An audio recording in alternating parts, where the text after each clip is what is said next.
ये आकाशवाणी रायपुर है। प्रादेशिक समाचार बुलेटिन के साथ मैं निशा नैयर।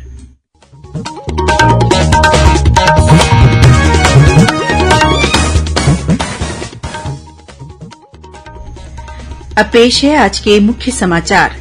आकाशवाणी समाचार ने छत्तीसगढ़ में गोंडी बोली में साप्ताहिक समाचार बुलेटिन शुरू किया। राज्यपाल विश्वभूषण हरिचंदन ने किया वर्चुअल शुभारंभ। मुख्यमंत्री ने आज दुर्ग जिले में आयोजित कार्यक्रम में राजीव गांधी किसान न्याय, भूमिहीन कृषि मजदूर और गोधन न्याय योजना के हितग्राहियों के बैंक खातों में किया राशि का ऑनलाइन अंतरण। व्यापम ने विभिन्न परीक्षाओं के आवेदन पत्र भरने के लिए एक अलग वेबसाइट बनाई। और रायपुर से लगे धनेली पुल के पास आज हुई सड़क दुर्घटना में 3 लोगों की मौत, 1 महिला घायल।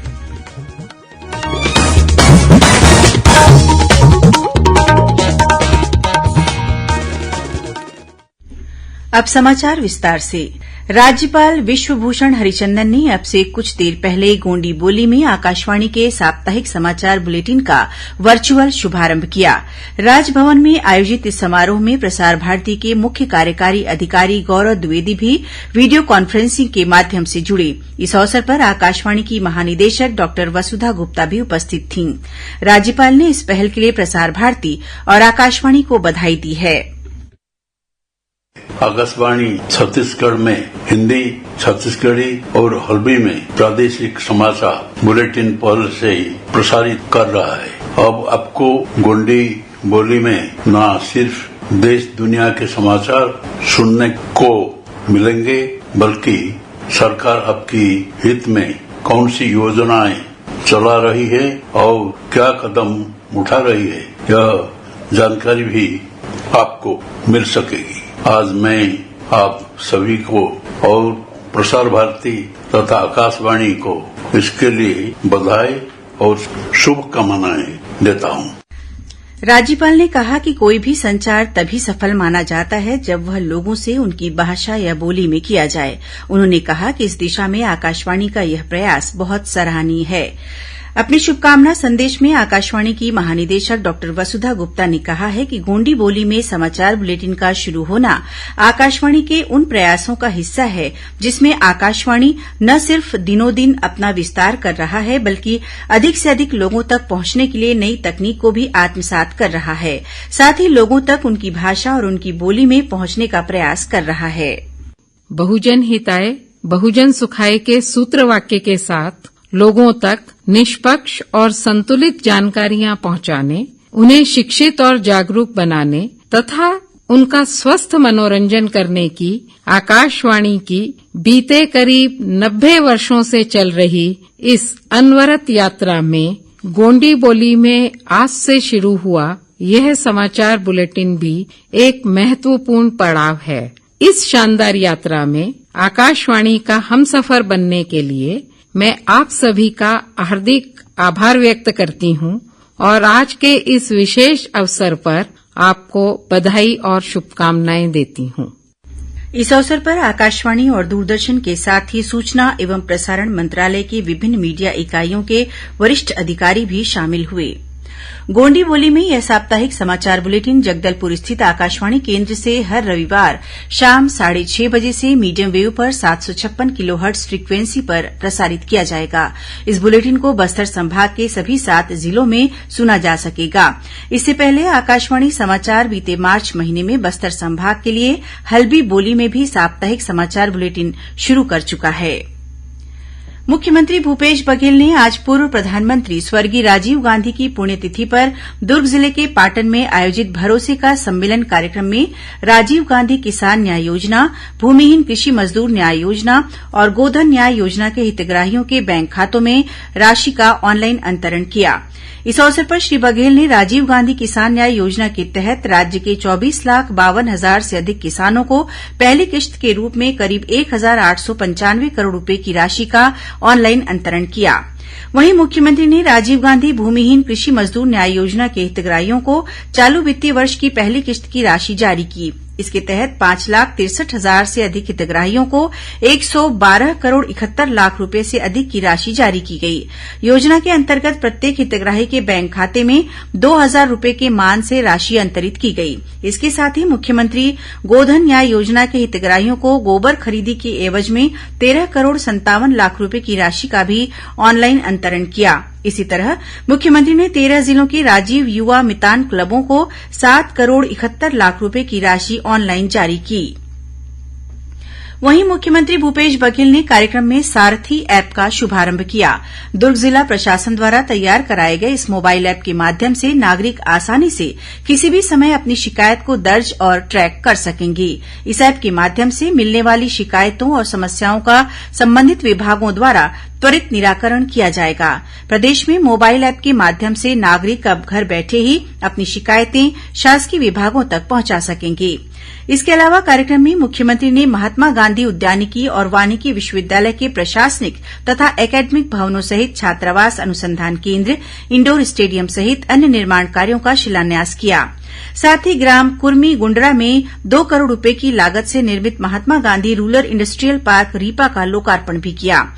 लगभग 3 एकड़ क्षेत्र में विकसित इस ग्रामीण औद्योगिक पार्क में हेल्दी स्नैक्स मैन्युफैक्चरिंग यूनिट, बकरी पालन यूनिट तथा नर्सरी यूनिट की स्थापना की गई है। इस बीच मुख्यमंत्री ने कार्यक्रम में 443 करोड़ रुपए से अधिक की लागत के 88 विकास कार्यों का लोकार्पण और भूमि पूजन किया। प्रादेशिक समाचार आप आकाशवाणी रायपुर से सुन रहे हैं। अब आगे बढ़ते हैं बाकी के समाचारों की ओर। केंद्र सरकार के एक भारत श्रेष्ठ भारत कार्यक्रम के तहत आज छत्तीसगढ़ राजभवन में ओडिशा, हिमाचल प्रदेश और सिक्किम राज्यों का स्थापना दिवस हर्षोल्लास के साथ मनाया गया। इस अवसर पर राज्यपाल विश्वभूषण हरिचंदन ने सभी को स्थापना दिवस की बधाई दी और कहा कि एकता और भाईचारे का बंधन भौगोलिक सीमाओं को पार कर सद्भाव के वातावरण को बढ़ावा देता है। उन्होंने कहा कि विभिन्न राज्यों के लोगों की उपस्थिति ने छत्तीसगढ़ के आर्थिक और सामाजिक परिदृश्य में नए विचारों, दृष्टिकोण और कौशल का संचार किया है। राज्यपाल ने कहा कि छत्तीसगढ़ को अपना घर कहने वाले ओडिशा और सिक्किम के लोगों ने छत्तीसगढ़ के उत्थान और विकास में योगदान दे रहे हैं। उन्होंने यहां की सांस्कृतिक विरासत को समृद्ध किया है और इसकी प्रगति को गति दी है। गौरतलब है कि प्रधानमंत्री नरेंद्र मोदी की पहल पर शुरू की गई एक भारत श्रेष्ठ भारत कार्यक्रम के तहत विविधता में एकता की भावना को बढ़ावा देने के लिए सभी राज्य एक दूसरे राज्यों का स्थापना दिवस मना रहे हैं। इसी कड़ी में राजभवन में यह कार्यक्रम आयोजित किया गया था। छत्तीसगढ़ व्यावसायिक परीक्षा मंडल व्यापम द्वारा आयोजित विभिन्न परीक्षाओं के आवेदन पत्र भरने के लिए चिप्स द्वारा एक अलग वेबसाइट बनाई गई है, जिसका यूआरएल है vyapam.cgstate.gov.in/online/user-login.aspx।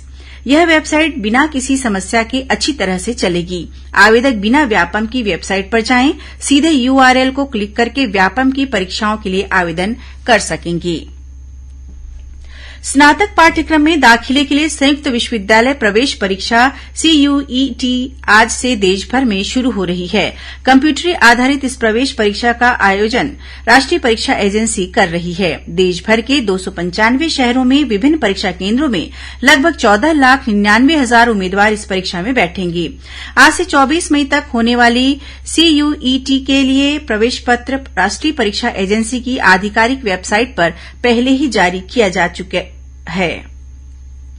महासमुंद प्रदेश का पहला डिजिटल जिला बन गया है। छत्तीसगढ़ राज्य स्तरीय बैंकर्स समिति रायपुर द्वारा हाल ही में आयोजित डिजिटल सब कमेटी की बैठक में पात्र बैंक खातों का 100% डिजिटलीकरण की उपलब्धि हासिल करने के कारण महासमुंद जिले को राज्य का पहला डिजिटल जिला घोषित किया गया। कलेक्टर नीलेश कुमार क्षीरसागर ने इस उपलब्धि के लिए जिले के सभी बैंककर्मियों को बधाई दी है। नेहरू युवा केन्द्र बिलासपुर द्वारा कल मुंगेली में जिला स्तरीय युवा उत्सव का आयोजन किया जाएगा। यह कार्यक्रम प्रधानमंत्री नरेंद्र मोदी के अमृतकाल के पंच प्रण पर केंद्रित रहेगा। कार्यक्रम में सांसद अरुण साव मुख्य अतिथि के रूप में शामिल होंगे।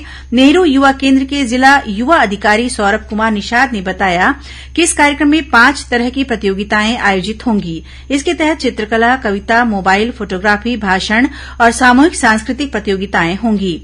इनमें जिले के तीनों ब्लॉक मुंगेली, पथरिया और लोरमी के युवा हिस्सा ले सकेंगे।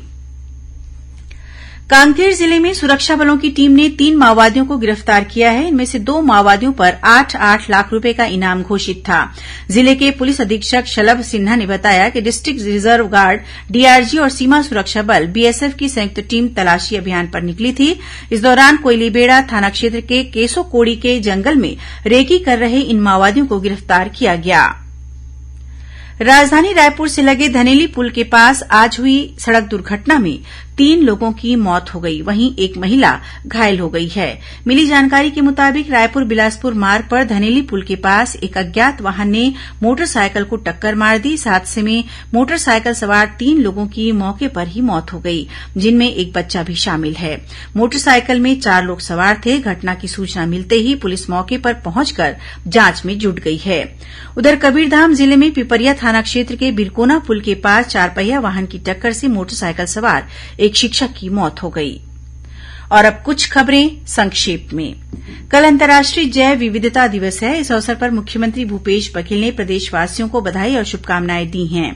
बिलासपुर जिले में मस्तूरी के पराघाट स्थित एक पावर कंपनी में अचानक आग लगने से 6 मजदूर झुलस गए हैं। इन मजदूरों को अस्पताल में भर्ती कराया गया है। घटना की सूचना मिलते ही पुलिस मौके पर पहुंचकर जांच में जुट गई है। फिलहाल आग लगने के कारणों का पता नहीं चल पाया है। और बिलासपुर पुलिस ने नकली सामान बेचने वाले एक व्यापारी को गिरफ्तार किया है, जिसके पास से भारी मात्रा में नकली सामान बरामद किया गया है। अंत में मुख्य समाचार एक बार फिर। आकाशवाणी समाचार ने छत्तीसगढ़ में गोंडी बोली में साप्ताहिक समाचार बुलेटिन शुरू किया। राज्यपाल विश्वभूषण हरिचंदन ने किया वर्चुअल शुभारंभ।